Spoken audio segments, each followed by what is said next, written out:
இந்த வீடியோவில் Anna university November December 2024க்கான எக்ஸாம் ரிசல்ட் பேப்பர் கரெக்ஷன் பற்றி தான் பார்க்க போகிறோம். டெலகிராமில் இன்ஜினியரிங் தமிழ் ஸ்டூடெண்ட் அப்படின்ட்டு சர்ச் பண்ணி ஜாயின் பண்ணிங்க. சப்ஸ்கிரைப் பண்ணாமல் பார்த்துருந்தீங்கன்னா மறக்காமல் சப்ஸ்கிரைப் பண்ணிங்க. இப்போ பேப்பர் கரெக்ஷன் பொறுத்த அளவுக்கு பார்த்தீங்கன்னா ஃபைனல் இயருக்கு பார்த்தீங்கன்னா கம்ப்ளீட்டாக பார்த்தீங்கன்னா முடிஞ்சிருச்சு. தேர்ட் இயருக்கும் பார்த்தீங்கன்னா கம்ப்ளீட்டாக வந்து முடிஞ்சிருச்சு. ஓகேங்களா. செகண்ட் இயருக்கு பார்த்தீங்கன்னா ஒரு 75% பார்த்தீங்கன்னா முடிஞ்சிருச்சு இந்த வீக்கோட. அடுத்தது பார்த்தீங்கன்னா இன்னும் ஃபஸ்ட் இயருக்கு மட்டும்தான் இருக்குது. ஃபஸ்ட் இயருக்கு பார்த்தீங்கன்னா நெக்ஸ்ட் வீக்குள்ளே பார்த்தீங்கன்னா ஃபஸ்ட் இயருக்கும் பார்த்தீங்கன்னா முடிஞ்சிடும். செகண்ட் இயருக்கும் பார்த்தீங்கன்னா மீதி இருக்க அந்த பேப்பர் கரெக்ஷனும் பார்த்தீங்கன்னா முடிஞ்சிடும் நெக்ஸ்ட் வீக்குள்ளே. அதுக்கப்புறம் பார்த்தீங்கன்னா மார்க் என்ட்ரி ப்ராசஸ், டேட்டா வேல்யூவேஷன்லாம் பார்த்தீங்கன்னா பண்ணுவாங்க.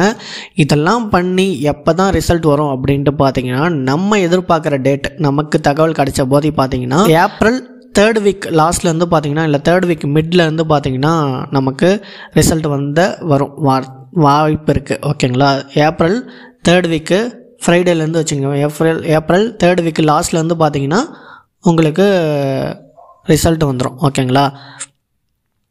எப்போ வேணால் அக்யூரேட்டாக டேட் வந்து நமக்கு கொஞ்சம் போக போக தான் தெரிஞ்சுக்க முடியும். ப்ராசஸ் டேட்டா வேல்யூவேஷன்லாம் தெரிஞ்சுக்கிட்டு அப்போ தான் நம்ம அப்டேட் பண்ண முடியும். அதனால் பார்த்தீங்கன்னா தொடர்ந்து வந்து சேனலை ஃபாலோ பண்ணிட்டு இருங்க. டெலகிராமில் உடனுக்குடனே அப்டேட் தெரிஞ்சுக்க டெலகிராமில் வந்து ஜாயின் பண்ணிங்க.